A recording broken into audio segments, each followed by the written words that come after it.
John Forté's life was never meant to be simple, and it was never destined to be understood in fragments.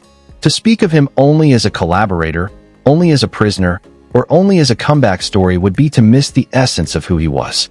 Forté's journey unfolded across extremes: intellectual rigor and street reality, classical discipline and hip-hop rebellion, confinement and freedom. His life was not a straight line, but a series of reckonings, each shaping the man and the music he left behind. Born on January 30th, 1975, in Brooklyn, New York, John Forté entered the world in a city defined by tension and creativity. Brooklyn in the late 20th century was a place where struggle and art coexisted daily. From an early age, Forte demonstrated a sensitivity to sound that set him apart. While many children discovered music casually, Forte approached it with seriousness and commitment. He began studying classical violin, an instrument that demands patience, control, and emotional restraint. This training instilled in him a deep respect for structure and discipline, qualities that would quietly guide his artistic instincts long before he ever stepped into a recording booth. Music, for Forte, was never just entertainment. It was education, reflection, and escape. Classical training taught him how silence mattered as much as sound, how restraint could be as powerful as excess. These lessons became foundational. Even when he later embraced hip-hop, a genre built on rhythm and assertion, Forte carried with him the sensibilities of a composer rather than a performer chasing applause. His intellectual abilities matched his musical talent. Forte earned a scholarship to Phillips Exeter Academy, one of the most prestigious preparatory schools in the United States. The move represented a cultural shift as dramatic as it was formative. Exeter exposed him to elite academic circles and global perspectives, while also reinforcing his awareness of difference. He learned how to navigate spaces where he did not fully belong, sharpening his observational skills and strengthening his voice. These experiences deepened his understanding of class, identity, and contradiction, concepts that would later surface repeatedly in his writing. At Exeter, Forte was not isolated from his roots. Instead, he learned how to contextualize them. He absorbed literature, philosophy, and history, developing a layered worldview that distinguished him from many of his peers in the music industry later on. He did not see knowledge as separate from creativity. To him, the two were inseparable. Hip-hop entered Forté's life not as rebellion against classical music, but as its evolution. Where classical composition offered form, hip-hop offered truth. It spoke plainly about struggle, injustice, ambition, and survival. Forte was drawn to its storytelling power and emotional directness. He gravitated toward underground scenes where lyricism mattered more than image and substance outweighed commercial appeal. His writing reflected introspection and complexity, often resisting easy interpretation. Forté's path intersected with destiny through his connection to Lauryn Hill. Their relationship, both creative and personal, became a gateway into one of the most important musical collectives of the era. Through Hill, Forte entered the orbit of the Fugees and the Refugee Camp All-Stars, a group of artists who were redefining the boundaries of hip-hop and global music. Within this circle, Forte was valued not for flamboyance, but for intellect, perspective, and depth. His contributions during the creation of the score were part of a larger creative ecosystem. The album blended hip-hop with soul, reggae, and global influences, achieving both critical acclaim and massive commercial success. It spoke to themes of survival, displacement, and identity, resonating with audiences worldwide. Forté's influence helped shape the project's philosophical undertones, reinforcing its depth and cohesion. Though he was not positioned as the album's public face, his presence was woven into its foundation. Despite proximity to success on a historic scale, Forte remained resistant to the trappings of fame. He was more interested in exploration than validation.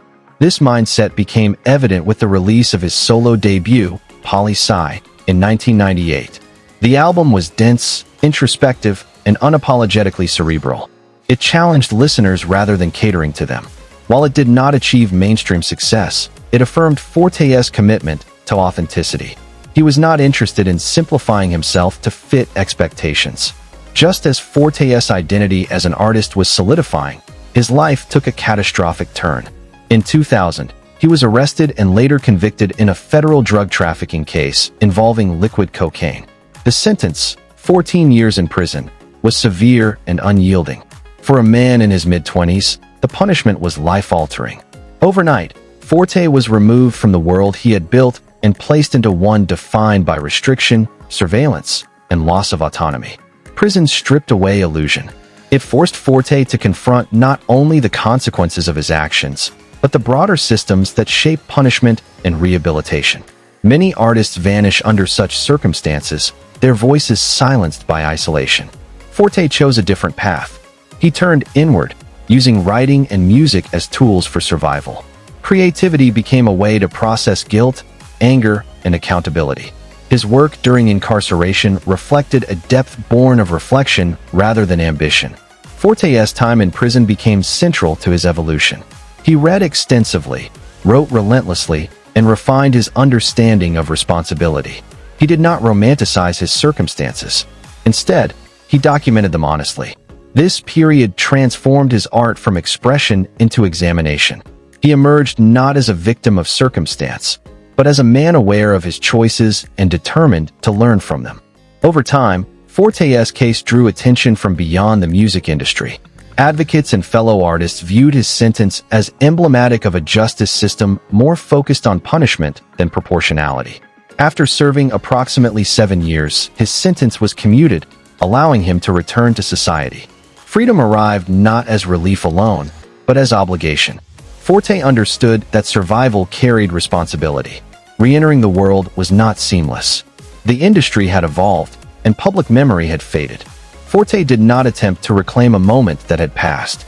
Instead, he focused on building a future grounded in intention. His post-prison work reflected humility, maturity, and clarity.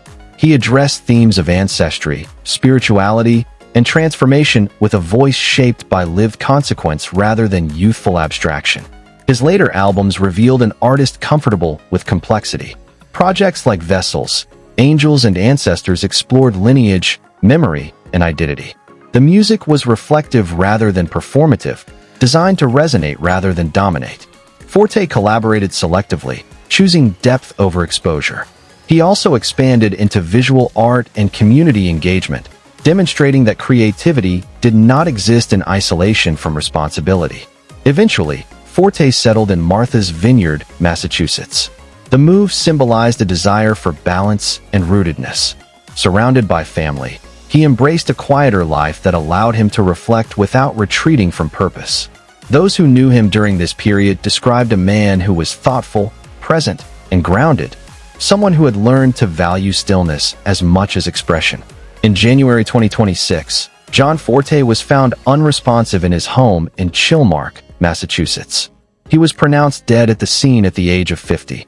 Authorities reported no signs of foul play and stated that there was no immediately apparent cause of death at the time. His passing was sudden and deeply unsettling to those who knew him and admired his work. It was known that Forte had experienced health challenges in the previous year, including a serious seizure that required hospitalization. However, no official cause of death had been publicly confirmed at the time, and the matter was referred to the state medical examiner. His death arrived without explanation, leaving grief in place of closure. The response was immediate and heartfelt. Artists, collaborators, and fans reflected on Forte's intellect, humility, and quiet influence. He was remembered as a thinker, a craftsman, and a man who refused to reduce himself to a single narrative. His life resonated not because it was perfect, but because it was honest. John Forte's legacy defies simplification.